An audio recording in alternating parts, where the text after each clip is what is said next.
Good evening, everybody. My name's Sarah Button. I'm a process engineer working for Johnson Matthey. I'm also the chair of the London and South East Members Group Diversity and Inclusion Working Group for the Institution of Chemical Engineers. You need to take a deep breath before you say that one. So thank you very much for being here tonight, all of you. As far as I'm aware, it's the first event of its kind, a collaboration between the institutions of civil, mechanical and chemical engineers, in addition to the Royal Academy of Engineering and InterEngineering.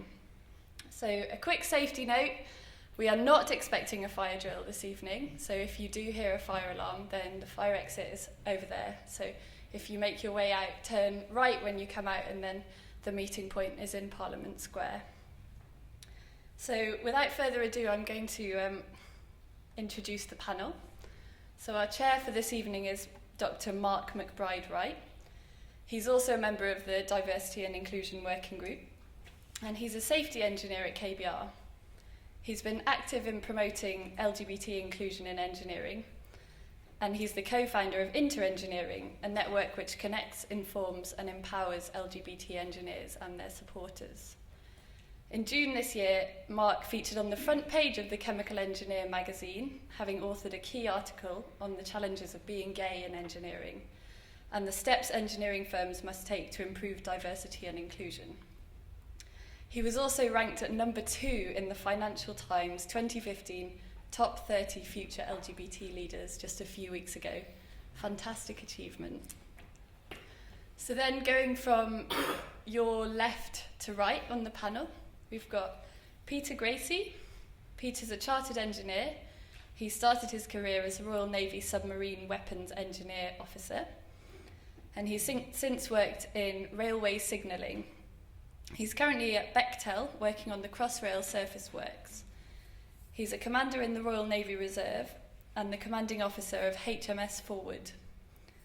Whilst at Network Rail, he founded the company's LGBT network Archway, which launched in 2013, and he's also Secretary of InterEngineering. This year he became one of the founding trustees of Stay Brave UK, a fledgling charitable organisation aiming to help male victims of abuse and exploitation to find the help and support that they need. Next we've got Melanie Jackson, who's a business analyst and the co-lead of the LGBT network at National Grid. Her current work includes strategic system definition for electricity transmission network construction and maintenance. Melanie's work with the National Grid Pride LGBT Supporters Network, whose objective is to support colleagues, friends and family, to provide opportunities to develop inclusive teams and leaders, and to educate employees, friends and family through our LGBT story.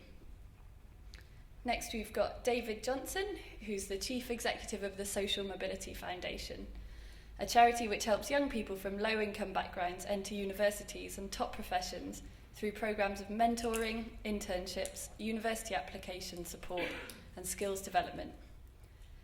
He's a member of the Social Mobility and Child Poverty Commission, established by Parliament to monitor the progress of all key actors in improving social mobility and child poverty, as well as a governor for a sixth form college, an academy and 2 primary schools. Finally, on the right, we've got Anne Jenkins, who's Head of Diversity and Inclusion at BAE Systems. Anne has been a passionate advocate of diversity and inclusion throughout her career and has worked for a number of different organisations and sectors specialising in D&I. Prior to working at BAE Systems, Anne held a number of senior HR positions with companies such as EDF Energy, where she also chaired their women's network. She was a UK director for the Centre of Talent Innovation, a US-based not-for-profit think tank, and also the head of Group Diversity and Inclusion for Lloyds Banking Group. So please join me in welcoming the panel.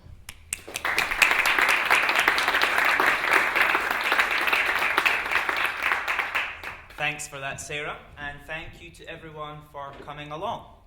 So I'm going to go right into it. We've got 3 blocks of questions. The first block, we're going to consider inclusion in the workplace, and then I'll take some questions at the end of each block. But I thought we'd begin by asking the panel, Why is diversity and inclusion important to you and your organisation? Anne? Thank you, Mark.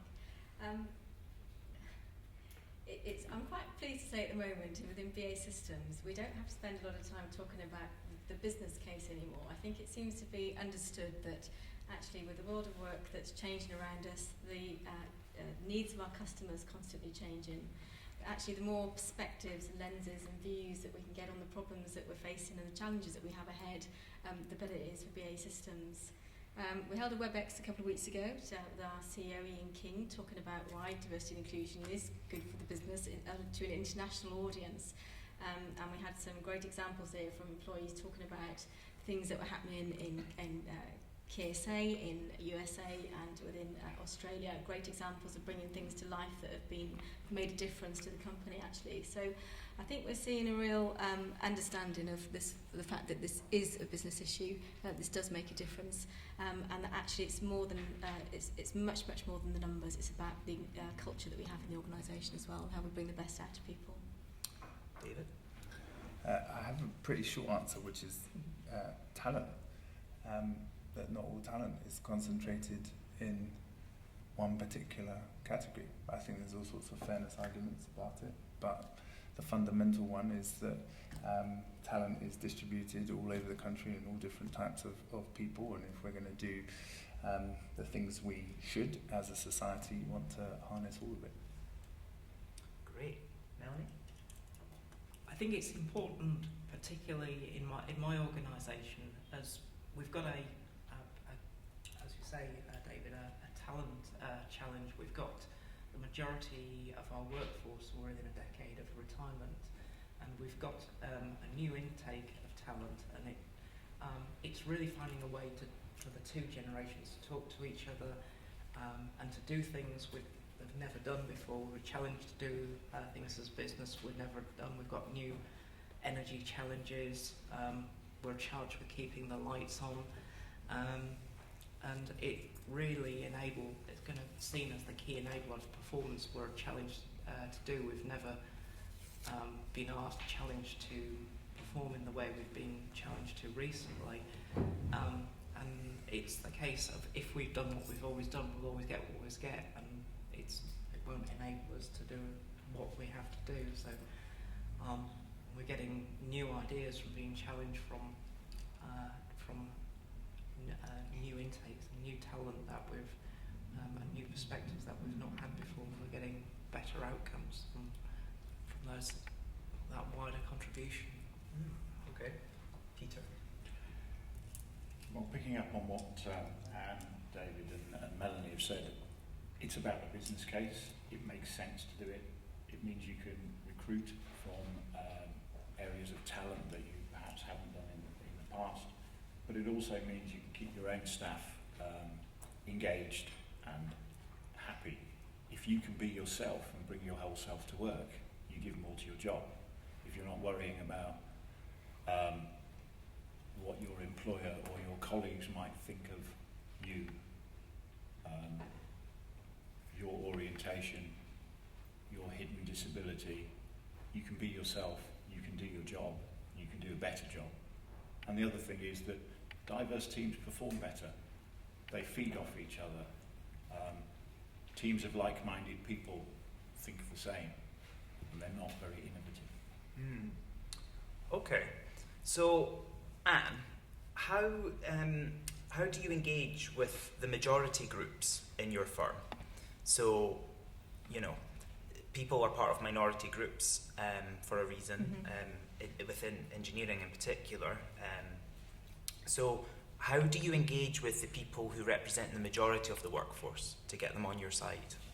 So I think through a whole variety of ways actually, in making sure that we embed the messages in our business communications.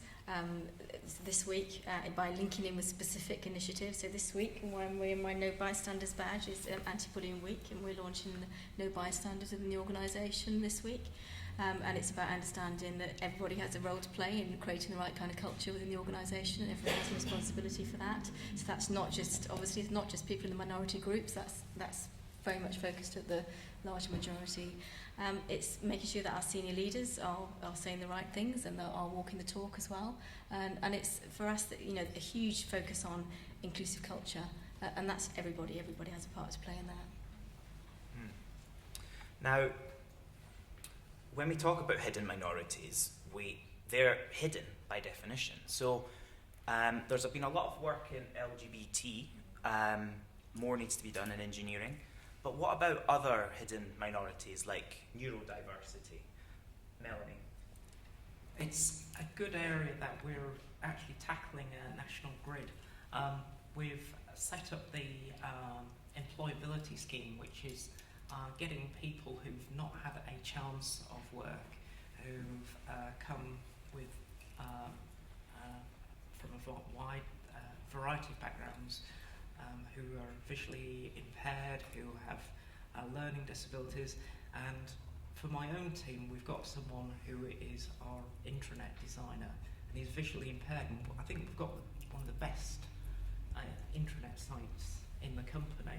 He can really do a great job in this. And if someone come to me and said, someone from that background is going to be one of your star intranet site designers, you wouldn't have thought it, but it was just giving them the chance, giving them the tools, giving them the ability to zoom in on the screen. It's really set off a particular talent, and it's something we've taken further and we've spread out to other organisations. I know, Anne, you've been part of one of our sessions for employability, and so is that a collaboration between companies then? it is, yes. Okay. Yeah. And how does that work? What's BAE's involvement? I went along actually to be inspired by the work that National Grid had done in this area, because it's fantastic, the scheme that they've set up, and they've very kindly set up a website and all of the tools for other employers to take and to use. So I think it's fair to say we're at the start of the journey really in terms of disabilities and sort of hidden impairments or other areas around disability in its widest form. So we're just in the process of setting up an employee resource group on disability. We have a number of people on there who have experiences of different, some are Asperger's, dyslexia, some have physical impairments, some have mental impairments. So it's just trying to really understand. And back to the culture thing again, it's about, do we have the right kind of culture where people can speak up and say, I have this need, I'd like some fairly minor adjustments or something a little bit more to help me give my best in the workplace. And I think we've got more to do there to make sure that people feel comfortable talking about those issues. So that's collaboration between private firms, private networks. Peter, what's it like in the Royal Navy? Okay. The service environment is slightly different, but to be honest, it's not too different from other walks of life. There are certain limitations, particularly in seagoing activities, where you can't allow for every potential disability, but there is much that can be done to make sure that you do engage with people, and that certainly you don't disadvantage people where it's possible to do so. Okay. So you can set up these initiatives, which are fantastic, but over time you want to be able to track progress. So how do you monitor? How do you monitor and measure? Do you monitor and measure? Oh, we do. A lot. So there is a number of numerical goals in place in terms that we measure on a regular basis, and that goes through sort of lots of different levels of the organisation, and they're monitored globally as well as by each home market. We also monitor the sort of cultural elements as well through things like engagement surveys and focus groups and local surveys as well. So and I think that's been really important, not just to look at the numbers, but also look at what the culture is like and what people are telling us that it's like to work within BA systems. But obviously, like culturally, there's different cultures within different countries. So how do you sew that together, and do you report on a global basis? We do some reporting on an international basis, yeah. So we can report things like gender, ethnicity, disability and so on. There are some parts that we can't. So for our operations in KSA, we don't sort of do anything on LGBT obviously there. But there are some areas where we can do that, and we do. And we share regularly the things that are working to see whether or not they can be used elsewhere. So we teleconference monthly, we share resources and information as well. So yeah. Okay, that's good. Just doing a time check. So we've got some more minutes left.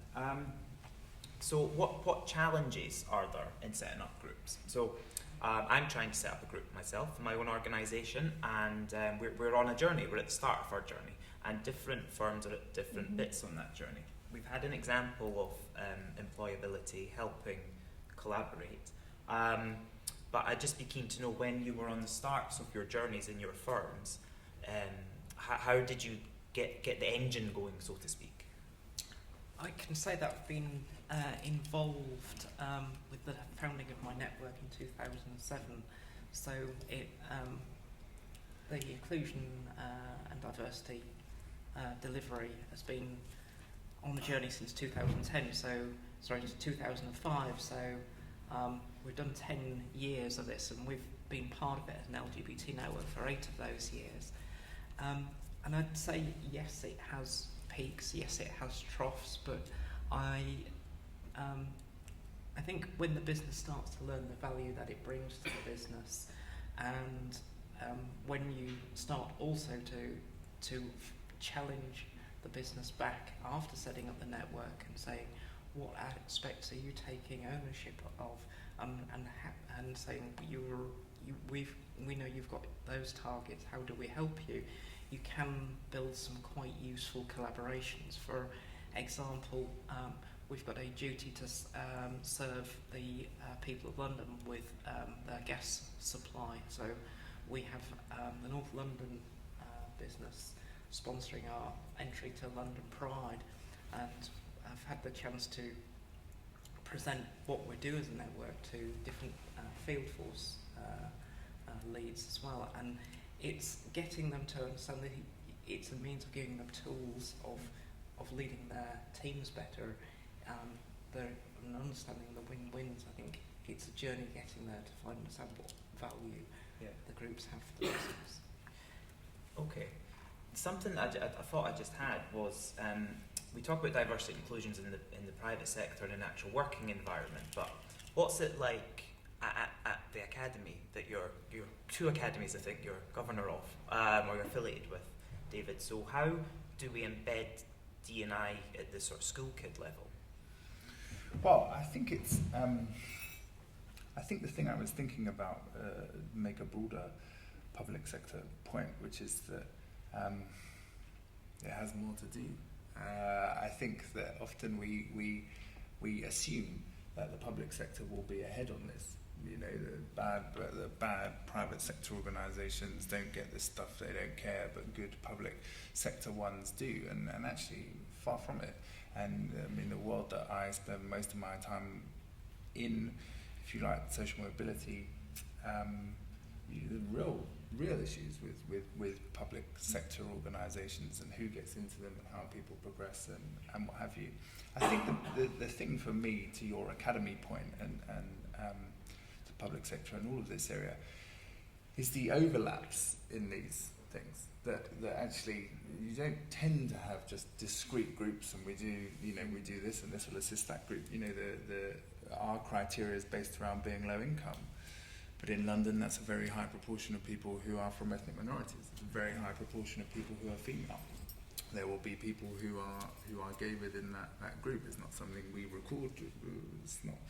We're focused on something different, but we know from our interactions. So we often think about different strands. Let's move on to the next strands now. The one we haven't tackled. Actually, there's real overlaps across this area. Yeah, we need to sort of coalesce it more, don't we, and get more integration. And I think that's an example where, when still sticking within networks can really help one another within an organisation. Anne, do your networks collaborate, and do they help do outreach to David's point?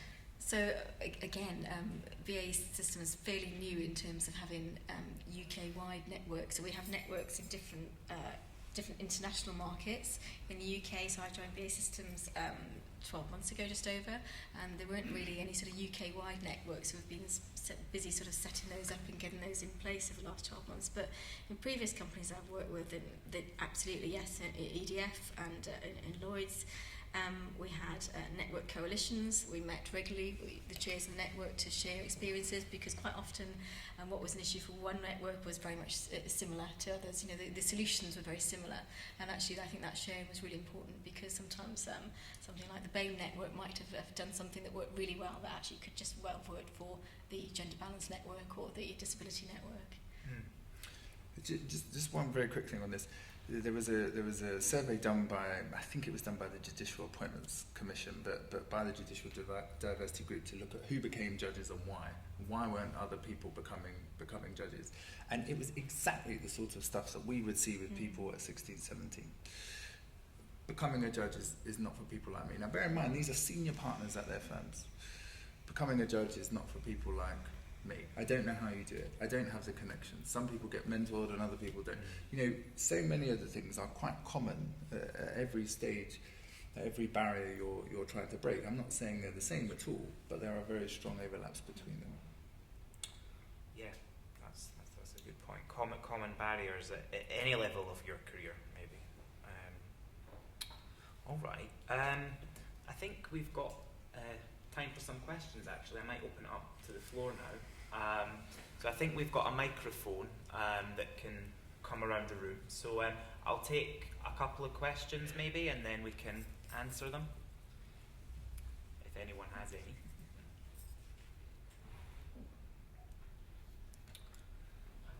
Oh, I think we've got a question there and a question at the front. Maybe if we go to... Yeah.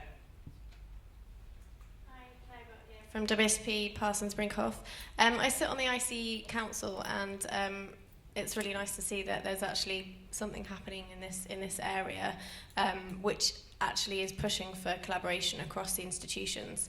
An area that I'm particularly responsible for is looking at how we inspire the next generation.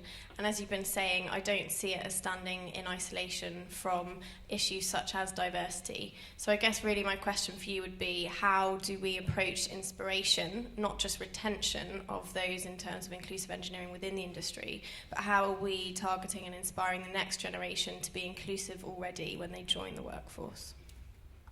Okay. We'll take another question as well, and then we'll just so we can answer them all. I think down here, Andrew.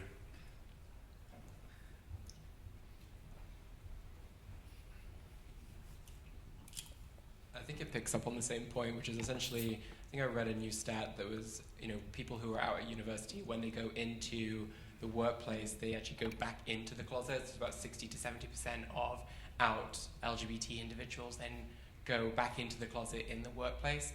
And it kind of makes me think that particularly in engineering, there's a huge lack of role models around, particularly in your local environment when you start. So I'd just be interested to hear from the panel kind of what can businesses do to sort of day one set a culture, or kind of encourage those that are out already to be more visible. All right, thank you. Melanie?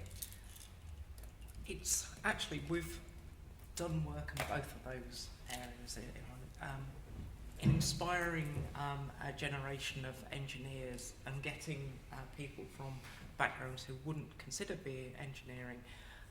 We've got involved as a company of Imagineering, is going into schools and talking to them about the engineering that's been done in National Grid, and getting them to think about the challenges of how you run an electricity network. And with my own function, we've set up Computer Club for Girls. So we have a few volunteers in our IT department who have got to go in and have got in try and inspire girls to get involved within IT. And we've got one particular piece of software that replicates what a function in our company is how do you balance the electricity grid? How do you take all the energy coming in and all the peaks and troughs in demand as people go home, switch on the lights, switch on the kettle, people go out from the office, and how do you switch on and control all this? And it's a fun exercise. It's in the vein of some of the reality, real life sim type scenarios, and it really does begin to inspire them, get them interested in what we do, because engineering can be quite abstract. It starts to make it real for them. If I can answer the cult closet question as well, that's a good one. We had a piece of work to address this, so we thought, what would we do on International Coming Out Day? How can we be comfortable? And that was around the role model piece. So we had a piece of telling our LGBT story, which we had on our intranet, which was also available on an external link as well to members of our steering group telling giving their story and what it's like to come out and be out in the workplace, and what were the positives and what were the challenges, but to normalise, to make it seem like it's just what people. And what was the reaction to that? Was it well received, or did you get some negative reactions? I have to say positive reactions. I even got invited to someone's house for tea. So. But no, I've haven't had anything negative at all. I know it wasn't the case when we founded our network 8 years ago, but we had traditional Christian views saying, why are we supporting this? And the view came back from our sponsor saying, if you're not behind us, you're not part of the discussion how we want to run our company. So it's good to get that support from the start, and that starts to build the seeds of the confidence that you see in the later initiatives. So you know and clear where the company stands, and you can build that comfort.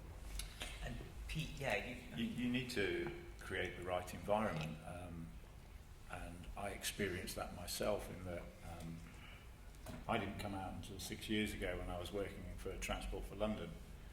One of the things I noticed, although at the time I wasn't willing to make the big step, was that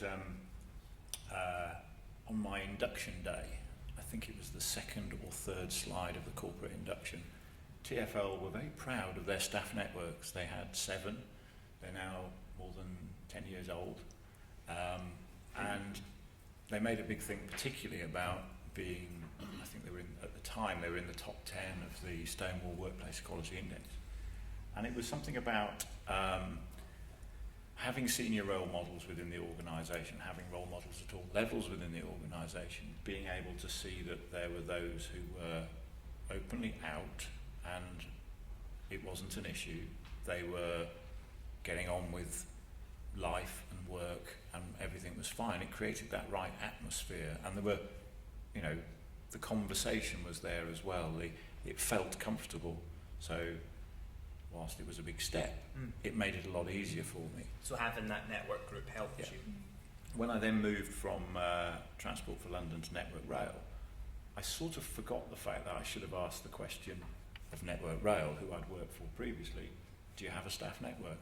And they didn't, which is how we ended up going through the process of going, well, I started asking questions I happened to ask at the right time, and there was a willingness from senior management to get involved, which a year later led to the founding of the first 3 staff networks. Okay. And then 6 months after that, the initial 3 networks, who worked very closely together to help each other, helped to then set up the further 3. And I understand there are plans to maybe start more, but that hasn't happened yet. Okay. Do you have any comments you want to add to the questions? Inspiring the next generation. It kind of moves on to our next point, but... Would you want to do that? We can do that if you want to. Yeah, let's move on to the next point. So block 2 is looking at social mobility. So we're going to look at how is diversity and inclusion important to the social mobility of our society, and the importance that D&I, that the next generation, place on diversity and inclusion. So, Dave, how do we ensure that we have open networks that attract the next generation? Well, I was going to try and be on my best behaviour this evening, but then the lady did ask the question about inspiring the next generation. And you know what? The next generation has been pretty inspired by the messages going out to schools about the careers in engineering and sciences that are available by the clubs that are being done on all sorts of areas to get people interested, by the visits that people do to schools to talk about the role that they do.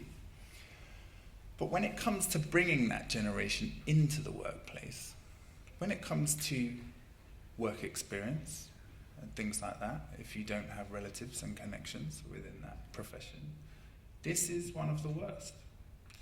And this profession tells itself a great story about social mobility. You know, I often hear this when I meet people who are within the profession. As we know, engineering is a great social mobility story.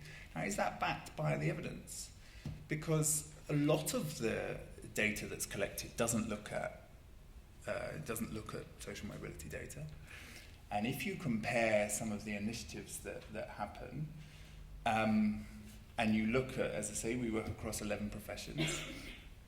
Engineering and the sciences more broadly are the ones where, in some senses, we don't want young people coming forward because we know we can't place them in the way that we can law and accountancy and banking and medicine and media and politics and all of the other professions that we work in. And we've worked with a lot of the institutions to try and combat this. They feel the same problem. I don't think we're a lone voice in feeling that. So in many ways, you know, this profession has done great work in inspiring people to do this, and the evidence across the board is that the aspirations of people from low-income groups are often very similar to those from middle class and upper income groups, but the expectation, well, do you think you'll actually get to where it is you'd like to?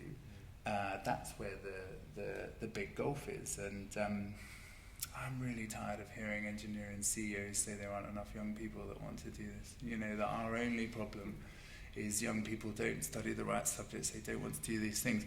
You know, because in particular parts of the country that's absolutely true, but we've seen more and more and more people every year that want to.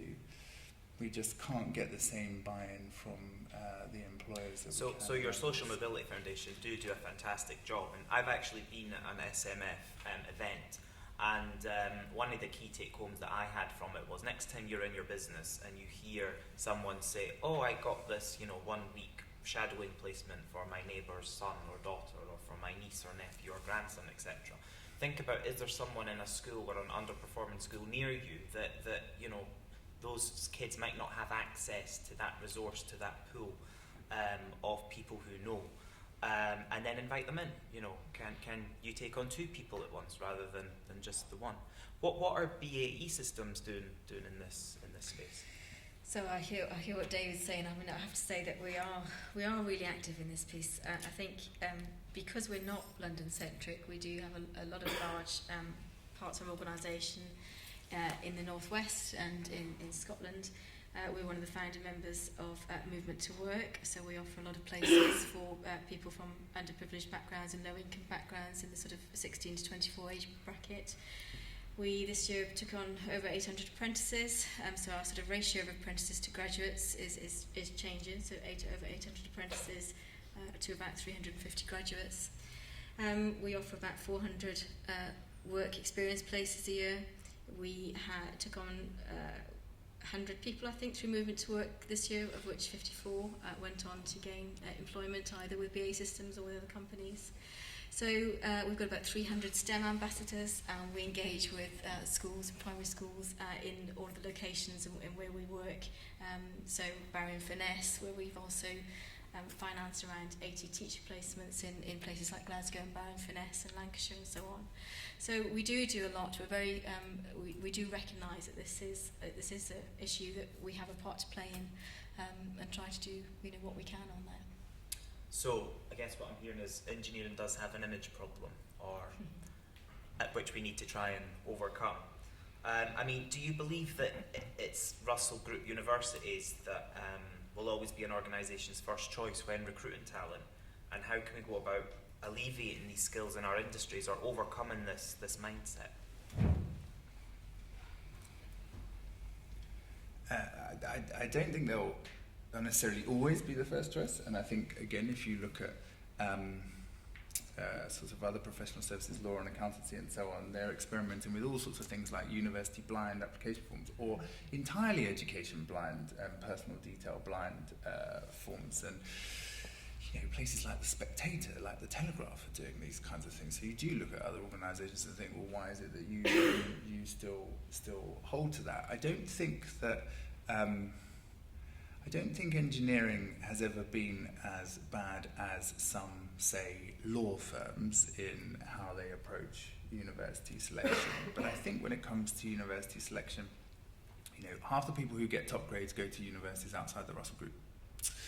And when people take away the university, the qualification, it's very different groups that get shortlisted and selected. And that's a very I know there are technical systems to resolve, but that's quite a simple thing that you could do. Now, people always say, well, we don't look at that. It's on the form, we don't look at it. Then why do you need it on the form? Yeah, and there are some places that say if you include something on a form, then we're actually not going to interview you because you put us in a position where we could potentially discriminate you against you, in some way. I mean, the BIS strategy on higher education to skilled employment has encouraged more vocational qualifications. I think we heard some examples of how you're taking people on through that. Do you think these routes are being used to encourage social diversity in the workplace? Yes. Yeah, they are. I see it through my various connections, through the Navy, through my former employer and current client and my current employer. They are bringing more people in and people from more diverse backgrounds into the sphere. Yes, we could still do with more, but I think that's more of a global manpower shortage issue rather than not attracting the right people into engineering per se. Okay. I think for me where it makes a big difference is where you see routes such as apprenticeships and graduates both being assigned to the same projects, and sometimes I have a tough time working out who's from an apprenticeship background and who's from a graduate background. And that always takes me by surprise. And I was thinking, I thought this guy was the graduate, no, he was the apprentice. And sometimes you actually get some really, really good input from us. I think quite often it's about getting people into the organisation, and then once you've got them, nurturing the talent. And it doesn't matter where that talent came from. So it doesn't matter whether they've got a degree or whether they came in through an apprenticeship. If they've got something that delivers for you, use it and give them a useful job to do. And they'll pay you back for it. We certainly see greater, or should I say, less attrition from our apprenticeship population than we do for our graduate population. If we take, as an example, our military aircraft information business, half of the senior management of that population started as apprentices. So, it is a really viable career trajectory for people to come in as an apprentice and to be able to reach into sort of senior management positions. It is very much part of our pipeline for talent, is to bring people in through the apprenticeship route. And I just want to say one thing, which is that I think they're great, and I think this is probably one of this profession's strongest suits, actually. So, I said what I said about work experience, but this is actually an area where I think it is strong. But they're not, they're not a panacea. I think you know, a lot of firms, when tuition fees went up. That was my next question. Lots How are of university fees? Well, I'm just reading them, so you know. I'm not really. When university fees went up, media, politicians, it's going to put off everybody going to university. Now, people working with those groups knew that wasn't true, but the headline is going to put everybody off going to university. Now we have, with 9,000 a year tuition fees, we have record numbers of disadvantaged people applying to and going to university. And what's happened for some firms that have introduced non-graduate entry quite recently because they thought this would be the social mobility answer, about 40% are coming from private school backgrounds. Now, there's nothing wrong with that. But it has shocked them because they thought we're going to capture all of these poor 18-year-olds won't now be going to university. It's not actually the case. The biggest drop in applications to universities come from middle-class families who are not getting the same financial support to go to university and are more aware of the alternative routes to begin with. So I think they're great, and particularly, as Melanie was saying, they must have parity. They must allow you to progress. And if you look at, for example, one that's not very far from here within Whitehall, your progression would not be the same if you took that route as it would be if you were to join the traditional fast stream route, and that is an issue. So it's not just introducing them, but making sure people can progress as well. So I think that was one of the stats I had. Less able, better off kids are 35% less likely to become high earners than bright, poor kids. Are there glass floor issues impacting social mobility? Yeah, and I think that's what you described. Yeah, well, I think the commission that I'm on produced a couple of reports in quick succession. One was about what got dubbed by the media the poshness test to get into professions, which was essentially about the focus on a narrow range of universities, firms coaching the people at those universities in their processes, and then in the interview room judging things like, could I put them in front of a client? Have they been travelling? What languages do they speak? Do they pass my roommate test? Which is a bit odd for staff you're trying to recruit. I don't know. You'd have to ask them. And then the second report we produced was that not just about glass ceilings, but about glass floors. That was a lot to do with how what parents can do for their children through their connections and so on, means that even if you're less able, you will end up in a job that pays more. Now, I think that report got slightly mischaracterized because that was actually about the power of parenting in many ways. It was about all the stuff that parents can do to give their children a really good start in life, and that was what was happening in that research. All right, okay. Any other comments? I think one of the focuses that people now have is a focus on value. Say we've got the £9,000 a year tuition fees, yet we know from my employer is that apprentices are invested in heavily.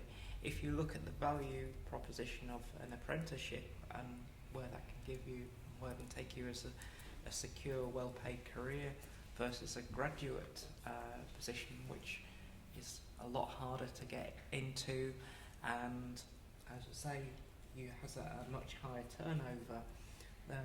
The value starts to focus quite swing towards the apprenticeship, given the amount of support that you're given through the first years of employment, and in quite a valued skill set as well within an industry where it's we'll always need to turn on the lights. So I actually wrote down, you remind me that we have a game at where I work at KBR, and it's looking at a national grid process for carbon capture and storage, and it's amazing how intelligent the kids are, and they're actually more intelligent than some of the process engineers that I work with. They could just put the blocks together and work out the sequence of getting the stuff out the ground, to processing it, to getting the gas being burnt, and then the electricity going off, down the power lines.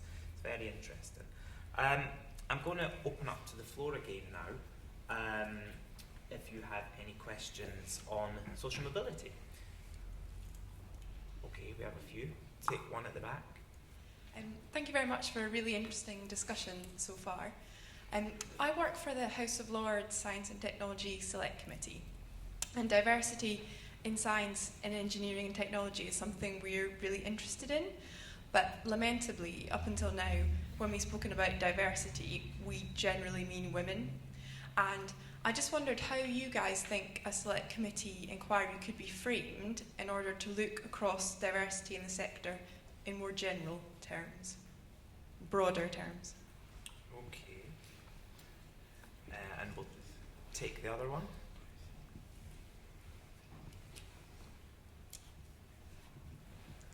Yeah, hi, I have a quick question for David. We do STEM events in local schools, and we also do a week-long work experience every year. But every time we go, we do a mixture of private schools and state schools, and every time we go do one, we come back and tell them, hey, we have a work experience week, just this is how you apply. We get about 3 or 4 times the applications from private schools than we do state schools. Is there anything else we could be doing to encourage them to apply more to our programs? Mm-hmm. We'll work with the Social Mobility Foundation. But we are already. All right. So the select committee inquiry framing and just general profiling diversity beyond the funnel of gender.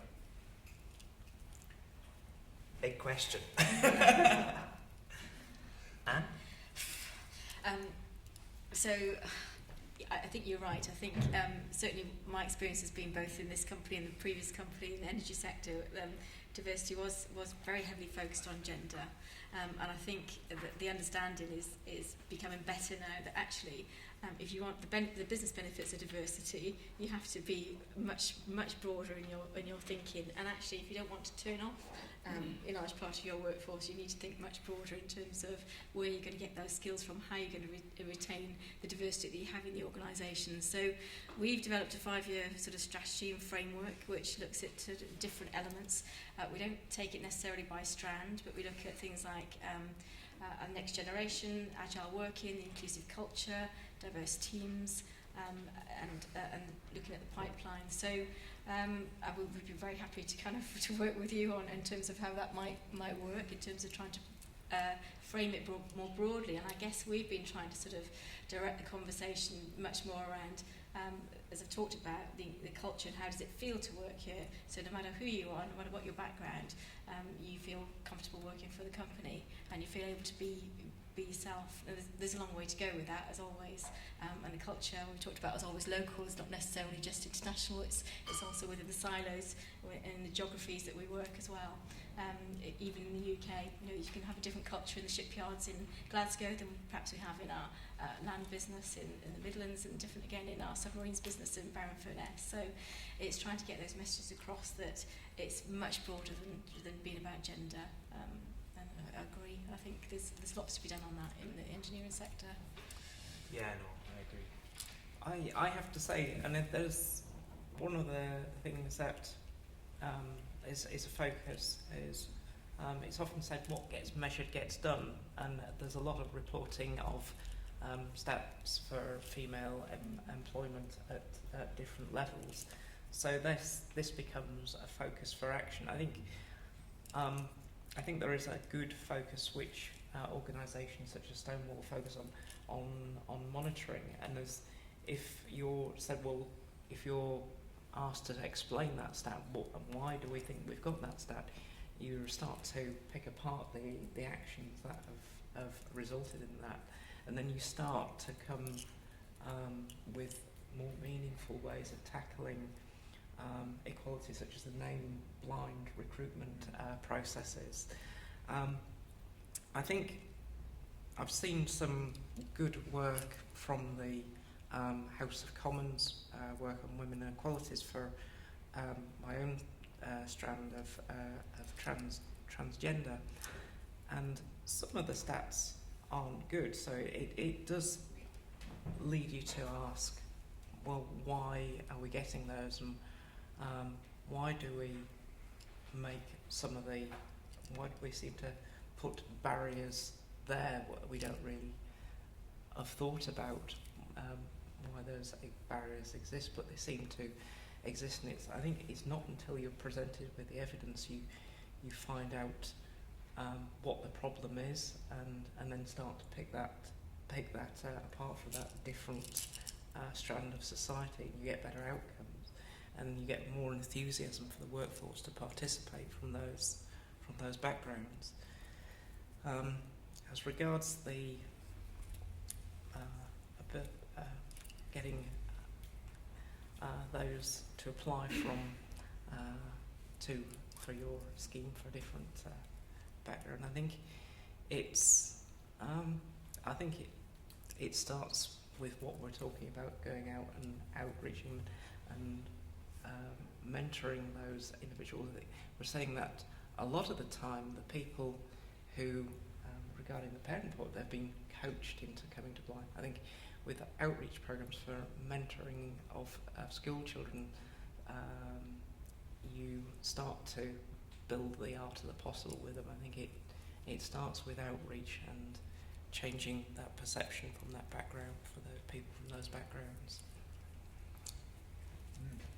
Yeah, there's a guy that I met who is working with the UN on equality and diversity and embedding equality training in UN nations. And Sri Lanka is his home country, and he's just launched the scheme to go back and teach it to school kids out there. So, David, do you have a comment on the getting more applications from state schools than private schools? Well, I am not just critical of engineering firms, I'm pretty critical of everybody, really. And that includes schools. That does include schools. Because actually, we've got an awful lot of schools that work really well with us to put their young people forward. We've got a lot of schools that completely ignore what's being offered, occasionally put the phone down or greet it with outright hostility. What's fascinating now is when you look at the performance of schools that serve a similar cohort, which the Commission's done, and the vastly different results. The argument always was you get worse results if this cohort's more challenging. Well, this research takes where the cohort is the same, similar percentage of free school meal children, and so on and so on. Totally different results they're churning out. It's a lot to do with the kind of aspirations, the culture of the teachers. And we've had people on our programs who have been encouraged not to apply. They're with us, and they've been told not to apply. You'll never get on. People at that organisation are posh and never going to talk to you, all this sort of stuff. So there's the confidence. So I think it's partly how well schools are geared up to, seeing this as part of their role. The Commission would much rather schools were judged by the destinations of their pupils than necessarily these headline measures we have at the moment about results. Where do the pupils from your school end up? How many get a job? How many go to further training or further education or what have you? Which is really the reason we care about all the other stuff. EBAC, GCSE results, Progress 8, all of that is about the future life that you can have. But it's also the confidence of the children themselves, and I think a lot of the work that we do shows that often, unless the young people really think it's for them, they think they'll never get on it. I had a similar conversation with the BBC. It was doing, a couple of years ago, 40,000 work placements, wasn't seeing the kind of people that we work with go through, and it's because they see it sometimes, they don't always, but they'll see it, they don't think they will be good enough to get onto it, and that's something that's got to be worked on. I totally agree with Melanie on the data and framing point. Data is really important. So is client pressure, because part of the reason that gender and BME has been focused on is because of client pressure. But all that happened with that was that people found privately educated non-white males, and they put them in the brochure, and they said, look at what a diverse firm we are. And that happened from profession to profession to profession.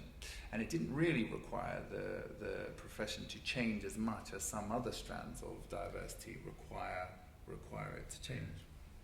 We found that within InterEngineering, actually. That's why we set up. And it's actually National Grid and BAE Systems being here tonight are examples of firms that are further relative to other engineering firms. Some firms are just starting launching gender networks, in the next few years. So there's a long way to go even within our sector.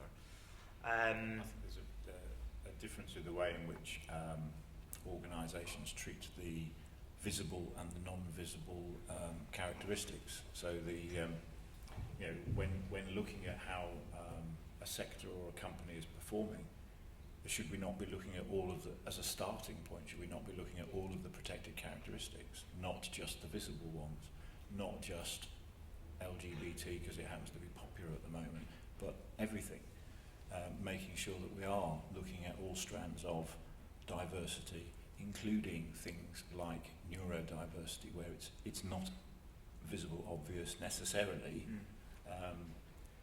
and it's quite true. If you don't monitor it, you can't understand it. If you don't measure it, you can't manage it. So you need to be able to take a statistic to look at whether anything you've done, either anything you do has an effect to improve the situation, or anything that you're currently doing is having a negative effect, or whether you have a problem at all. But it's that aversion to collecting data that puts some firms off, right? We had a round table at the Royal Academy of Engineering looking at sexual orientation equality in the engineering sector, and some firms just didn't even want to put themselves in a position where they were collecting the data. It's taken some companies rather a long time to get round to being able to feel that they could ask their question of sexual orientation and gender identity to their own staff, or to then, when they make that step, to then explain it to their staff.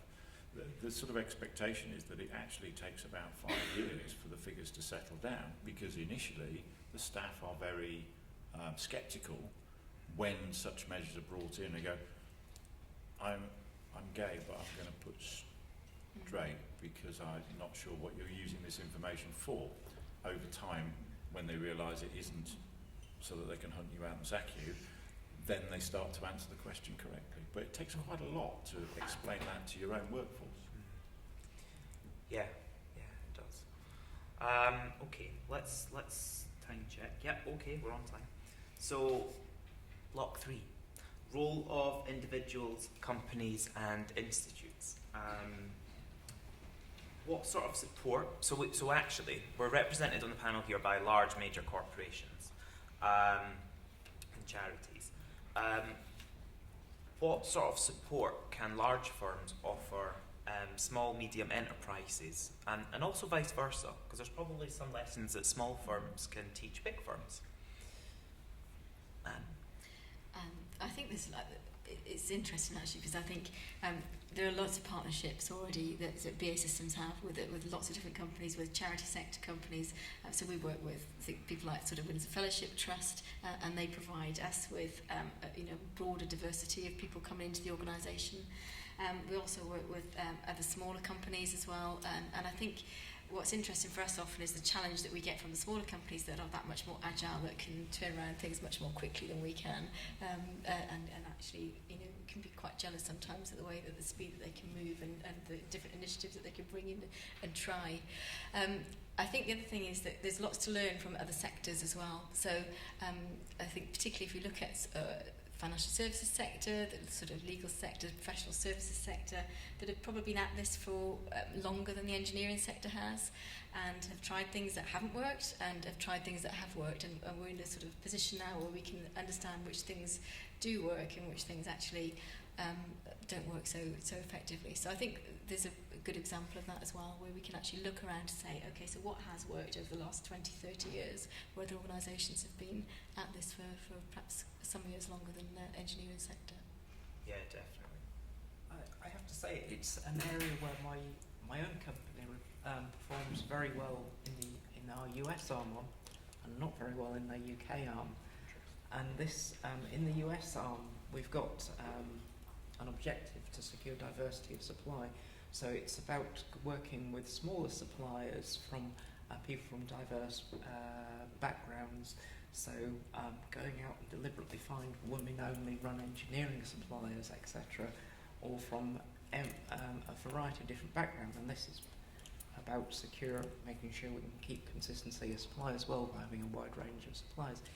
Yet in the UK, we have to go with our procurement system, which uses an industry standard procurement system, which pre-qualifies our suppliers, which no matter how hard it is, well, we have these criteria from this approval system and we can't do it, which is a frustrating thing to hear back.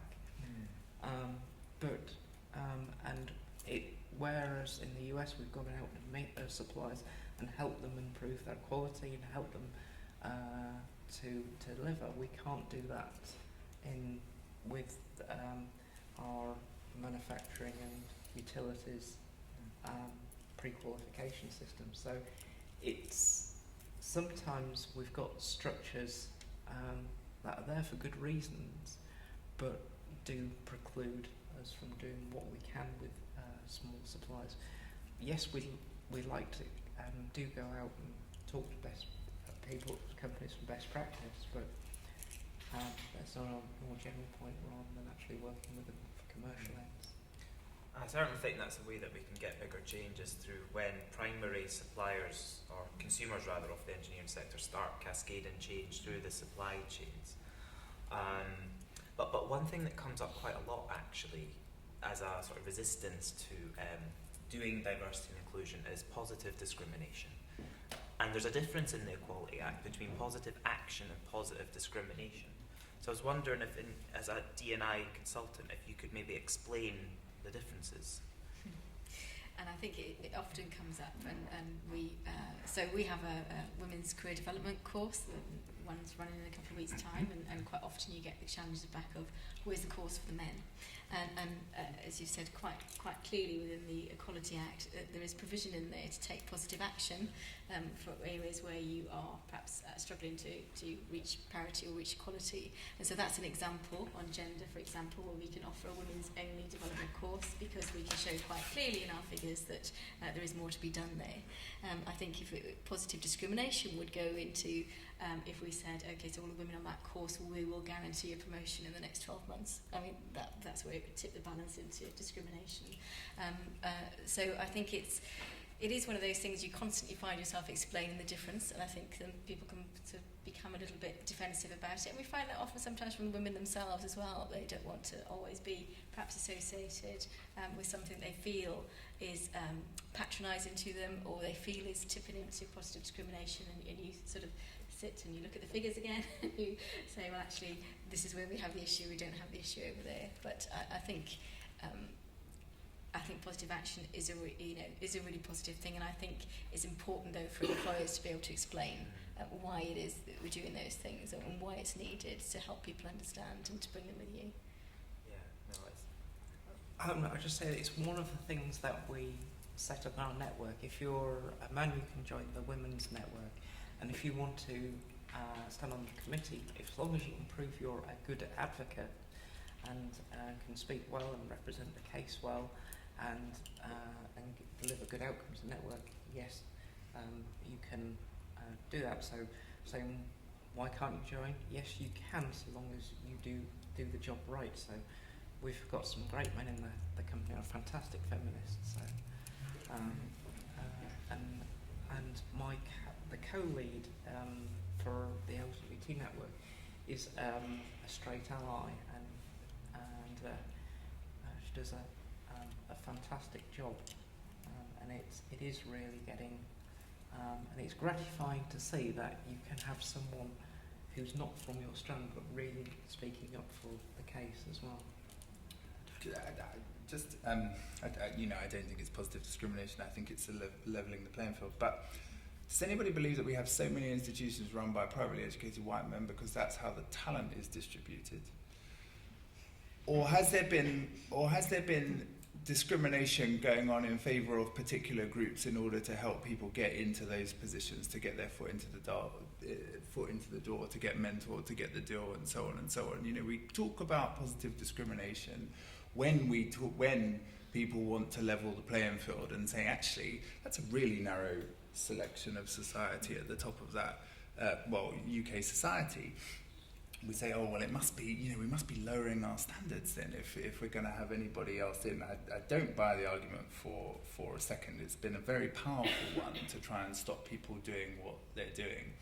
But one of the things that the firms we work with know quite clearly now when they look at the data is that if they look at GCSE results, A-level results, degree result, where people went to university, what they studied, the tests they get people to do on entry, none of it is predicting their best performers. They are avoiding risk. They are trying to make the safest hire. They're trying to whittle down a large number to a much smaller number. But very, very, very few firms, and perhaps you guys will tell me you've cracked it, very few firms are good at predicting potential in a job as opposed to assessing your past academic performance. So all this nonsense about you're going to somehow compromise the excellence of the profession is precisely that. It's a very clever scare story. And the thing that's always tied with it in journalist articles is, well, I don't want my operation done by someone who's not medically qualified, as though that's what you're talking about. I mean, it's just absolute rubbish. So what measures then would a firm take to predict that? Well, I think it will vary from sector to sector. I think people, it comes back to a point that all of us have been making over and over again, which is about the importance of data. And one of the ironies always in this is you have industries which rely so much on data for their day-to-day jobs. Think of banks and accounting firms and engineering firms and so on, how important data is. And then when it comes to this area, well, no, we don't want any data on that. So actually, I don't know what's going to predict the best engineer. It's up to you to start monitoring who came in with what and start to identify what it is that's predicting your really good performers. And that will be different to what predicts a really good performer in banking or media. But that is what we're doing, and that is what we should be doing, and it's not what we're doing at the moment. I think you're quite right, but I think part of the historical side of it is also because people have been historically allowed to recruit in their own image, so they end up making a workforce that works around them that's identical to themselves, because that's just what people do. Yeah. It's the last thing you should do if you want a high-performing team. Go and recruit people that aren't like you. Go and recruit people that are completely different. Get in more women. Get in more.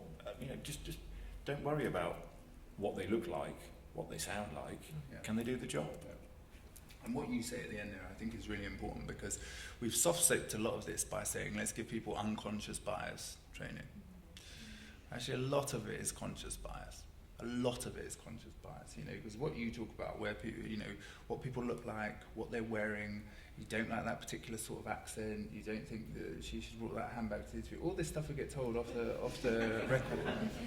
That's my own one, actually. I cannot stand particular handbags coming to the interview. Yeah, no, well, I'm sure you all saw it.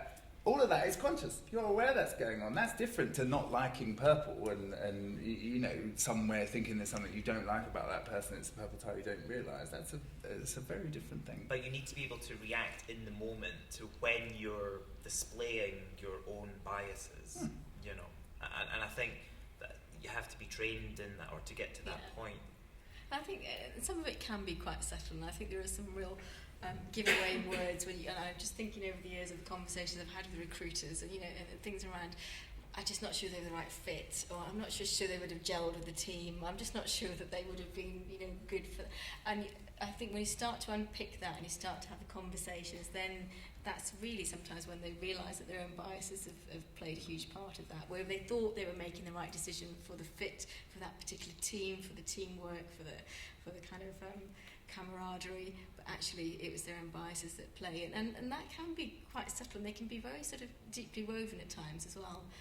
So it does take constant reminders and constant. We had a external company come in to look at our interviewing process for apprentices this year, and you know, taking a good look at what the results of that were, because again they sat with the interviewers throughout the apprentice programme, looking at the questions they were asking, and I think I can remember a conversation, not in this company, with a very experienced recruiter who recruits apprenticeships specifically. And I said, well, your question set? And he said, no, I haven't got it written down. I know what I'm looking for. I've done this for years. I know exactly what I'm looking for. And I said, well, what you're looking for is what you've always recruited. And that's why you need to have a different set of questions and to have a different expectation in your head about what it is you're looking for. I guess one thing we're getting at is almost humanising the recruitment process, isn't it? I mean, even when I write cover letters, sometimes I reread what I've written and I'm like, my God, if I actually say that in an interview, I'm going to sound moronic. You know, like, it's funny that way.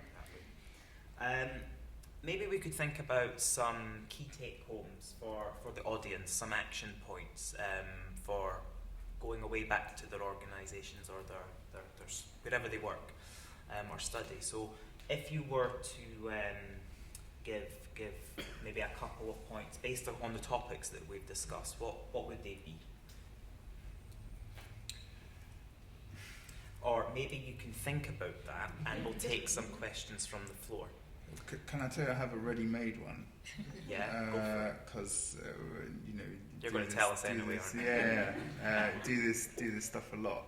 There's 5 areas that the Commission is constantly talking to firms about when it comes to the area of social mobility. One is outreach and making sure that you reach, first of all, beyond Tower Hamlets, which is less of an issue for engineering firms, but for a lot of other city institutions, right on the doorstep. Tower Hamlets deluge, the rest of the country sees very little.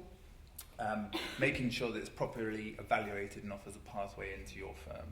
2, make work experience not something that only goes to the relatives of your employees and clients, and if you have internships, make sure they're paid and well advertised. 3, have non-graduate entry that allows people to not just get in, but progress in a similar fashion to how a graduate could. 4 is recording data, and we have sort of 3 key areas that we think should be added to diversity questionnaires.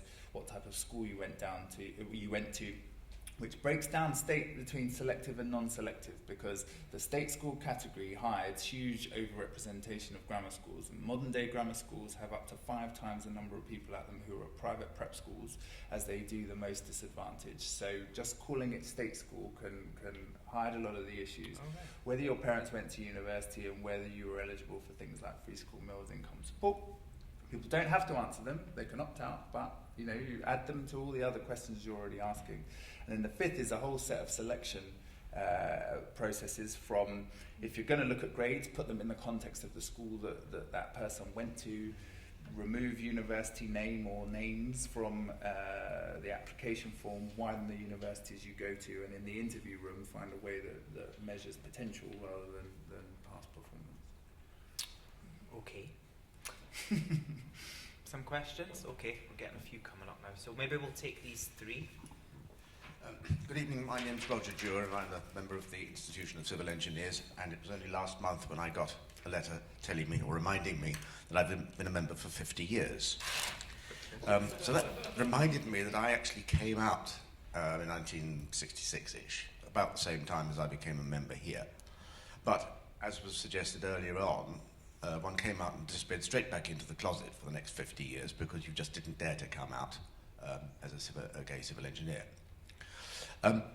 Fast forward, and then briefly back, where I'm getting to is a question to the panel and to everybody here tonight. Is there any value in being cohesive as a unit as we are here and keeping in communication as opposed to being on a data protected secret list for communication purposes? Fast forwarding, on the 27th of August, the NCE, New Civil Engineer, published the Attitudes in Construction Survey on homophobia. And just a couple of figures. 1, do you agree with the statement, being lesbian, gay or bisexual does not create barriers to career progression in my part of the industry? Only 33% agreed, 2/3 disagreed. statement, I would feel comfortable attending professional or social events within the industry with a same-sex partner. Only 32% agreed. And the number of gay engineers who feel comfortable about being open about their sexuality and visiting construction sites, 8%. I brought the magazine. It's actually quite difficult to get into, but if you pretend you're a member of the institution, you will be able to read it online. Just going back to the education thing, I also volunteer with Camden LGBT Forum and Westminster LGBT Forum. Westminster are more concerned with what the police do, which is going around rose gardens in Hyde Park at night to tell people not to misbehave, which I find just amazing, but that's what they do. Whereas in Camden, we actually go into schools and under the guise of bullying, talk to people and get the impression, get the feelings of children towards bullying and towards LGBT issues. And the most amazing results have come out. Firstly, in their teens, kids are actually too busy sorting themselves out and dealing with exams to actually be quite honest about their own sexuality. This is a general, it's not 100%. Muslim girls aged between 8 and 10 have the most amazingly open mind when it comes to this, and that we've been very surprised by that. But crucially, it seems to me that from now, for the next generation, how do we influence employers? So I brought this, I won't waste your time now, but some of the letters that followed the results of the survey in News 7 were absolutely amazing. Let them go and bugger each other, some behind a tree, and don't bring it in. It's nothing to do with engineering. A total opposite of what it's supposed to be. We need to change attitudes on the ground today, and by doing that, we can do it for the generation of tomorrow. Thanks. Okay. Hi, Chingy Yip from a member of the IChemE. I just wanted to know whether the panel believe in quotas and whether they should be enforceable.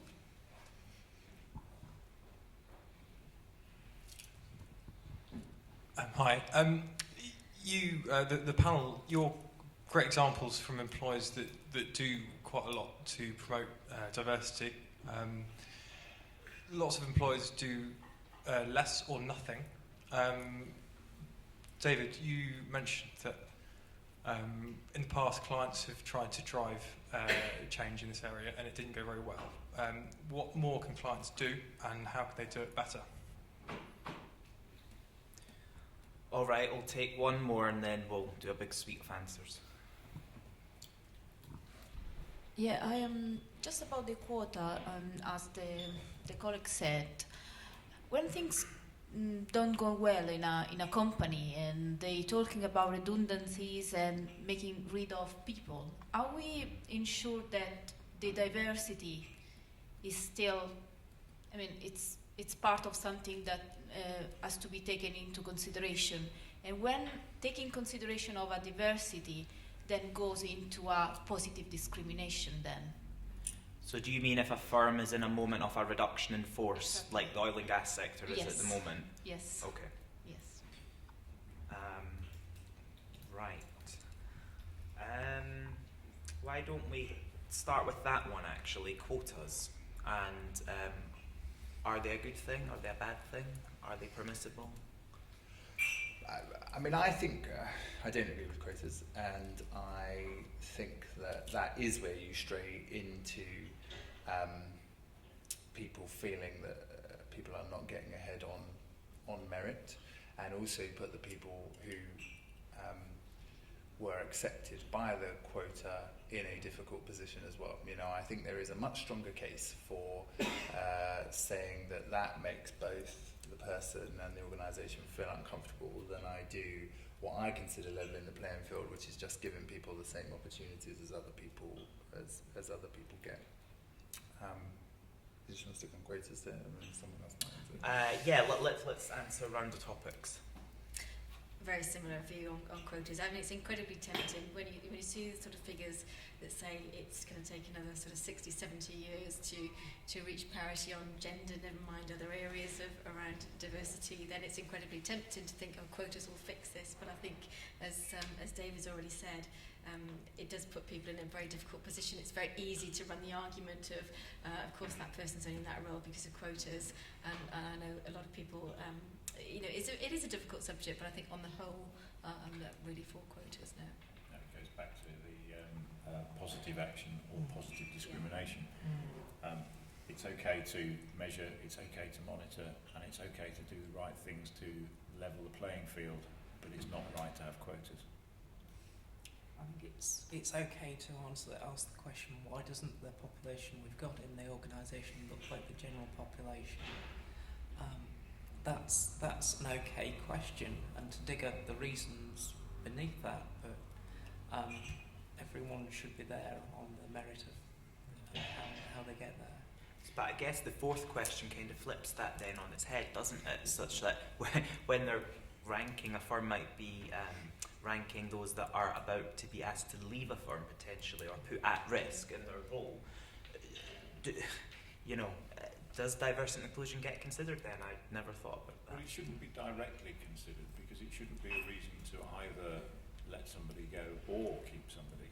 However, again, you come back to monitoring and measuring. If you understand the makeup of your workforce and therefore you understand the diversity within it, you can measure when you're doing a redundancy exercise that you are not disadvantaging a particular group within the organisation, just in the same way as you can measure that you are not disadvantaging or overly advantaging a part of the organisation within promotion or recruitment. I think there's a positive and a negative view on this. I think the positive view in my own organisation, we've got periodic reorganisations when we negotiate our regulatory deal, and then we cut our cloth of the people we've got, such as the armed forces do when they've got a spending review. We've got one with Ofgem. Saying, well, if we're targeted to improve our business performance by a number with less people, we're saying that diverse teams perform better and get better, and you can get better productivity as you break down silos and people aren't hoarding information. It's an enabler of performance, and that's a positive discussion around the times of reorganisation. But if it comes to be your job on the line, it's people's hearts tend to harden in that moment. So it is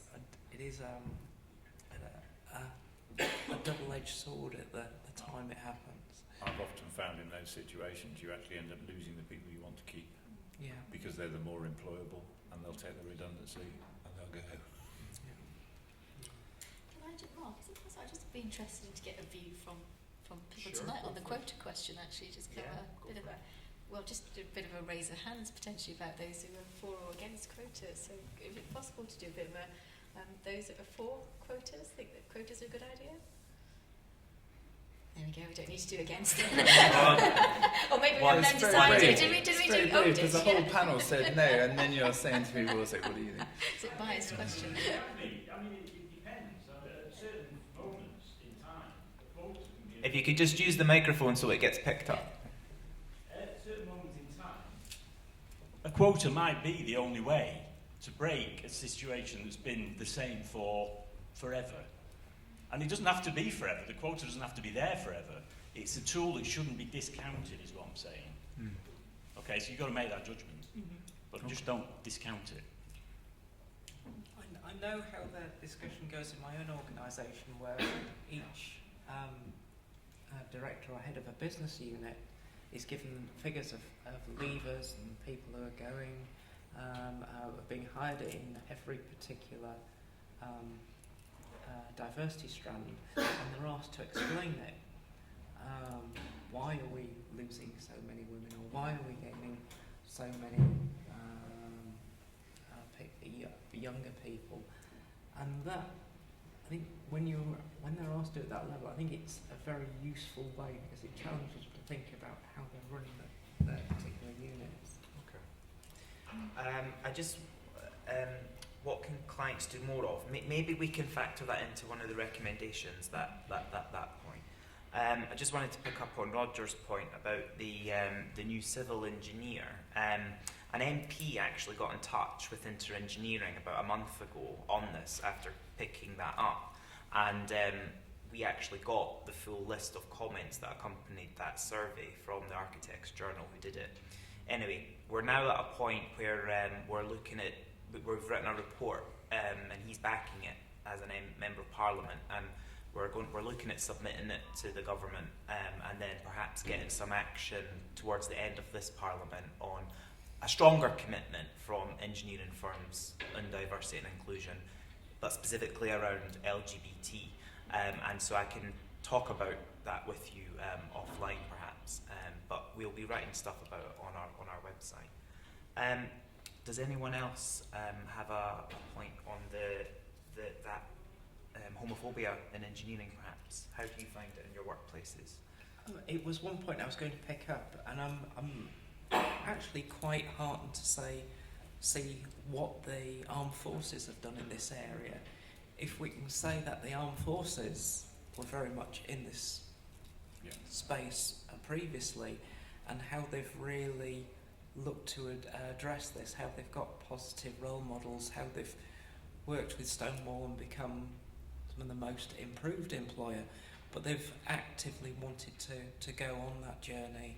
And you can see there's people, I've got one of them next Monday addressing a conference that I'm running with my disability network, Isla Holdham, the search and rescue pilot, who transitioned gender whilst flying for the RAF, and Captain Hannah Winterbourne. I think those people who have those positive stories to tell and are willing to be open and share those, I think that wouldn't have happened in the armed forces 10 years ago. Well, it certainly wouldn't have happened before January 2000, because Yes. it would have been against the law, Yes. and they'd have found themselves getting thrown out. But the attitude of the military has changed significantly, and there were plenty of people who, back in 2000, when the law changed, said, "Oh no, this is gloom and doom. This is going to be the end of the world. You know, it's all going to fall apart now." Well, it didn't, and 15 years later, we're in a much better place. And I have to say, having been someone who was serving full-time in 2000 and was in the closet for at least another few years after that, after I left and became a civilian and part-time naval officer, I'm impressed at how much the military's changed over time. It is a really diverse employer, and it really supports its staff, and that applies across the board. There are small differences between the different services, but the three service organisations work together, and their personnel staff work very closely together as well. And certainly at InterEngineering we've got good representation from them. I think Rob's here tonight actually somewhere, who's chair of the Army LGBT forum. Maybe he can answer some questions afterwards. So if there are any other comments, we can say them now. Otherwise, I thought we would move on to rounding up, because doing a time check. And I just wanted to finish off with the action points that I was talking about a moment ago. So, Anne, I guess mine's a small one really, and it's about the sort of the macro stuff, which is, I guess, most people in the room tonight are here because you've got an interest in the topic in some way or other, and you may already be involved in some way. But if you're not, I would just to say, please do, get involved, speak up, ask questions, challenge, because one of the biggest barriers at times can be sort of a passive workforce, and sometimes in my position in kind of within a D&I world, it's trying to make things happen. You really need people to join forces with you and to help and to get involved and to be willing to give up their time, to give up your, to sort of put your passion forward and to get involved. So I think my sort of plea would just be, please, if you feel you can, get involved and ask the right questions and give the challenges that you can as well, because we rely on passionate people in the workforce to help make the changes. Good. I suppose in a similar vein, everyone in here can do something. As an individual, you could be a mentor. As an organisation, you could widen the pool of work experience, or look at how you select people. As a professional body, you could help small and medium enterprises do things together. You could possibly play a role in the collection of data.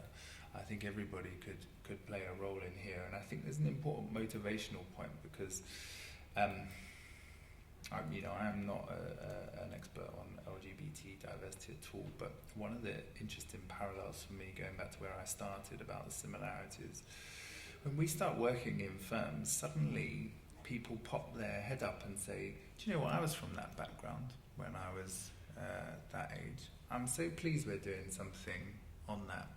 And their colleagues never knew. I was a free school meal child and so on and so on. One of the things that came out of the reports this year was about people feeling embarrassed if their dad was a manual labour because it felt like all their colleagues, their dads had worked for a firm like that before and so on. So I think the importance of visible leaders in all of these areas is very important. But my thing would be that you could all go away and do something, and you could start it this week actually.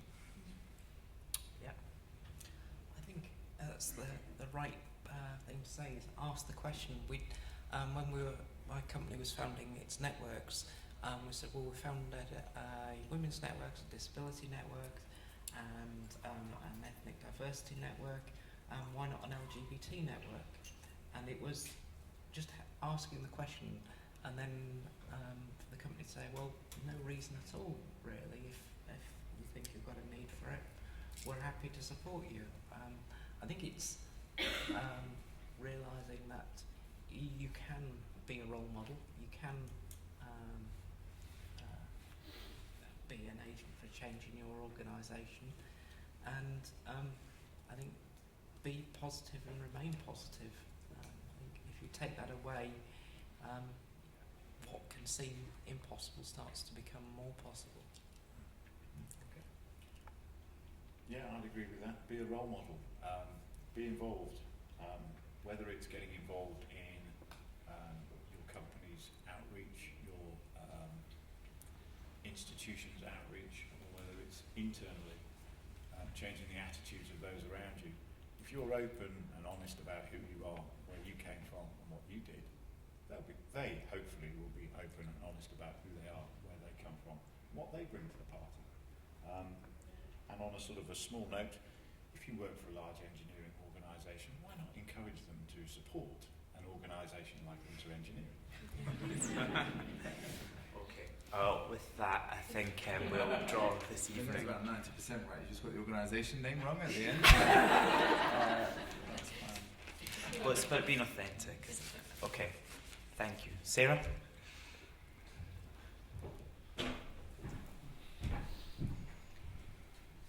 Thanks, Mark. So I'll just do the votes of thanks. Firstly, to the Institution of Civil Engineers for hosting us this evening, for organising the refreshments, which we'll be enjoying in a few moments. And also to the institutions of mechanical and chemical engineers for supporting the event and really making it possible.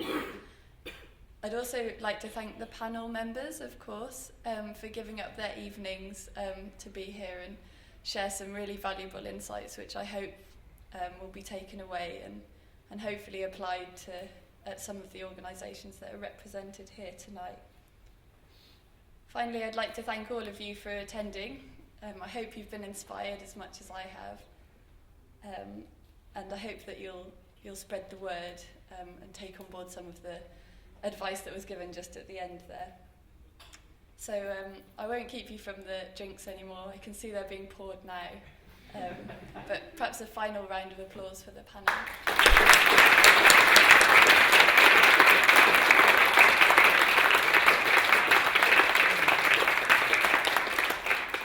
And just before you go, one final shout out. We have a webinar, which is a series of recordings of women in engineering sharing their stories, which will be aired on the 25th of November. You can access that via the IChemE website. The details will be on there. So if you're interested in that, then please do have a look. Thank you very much.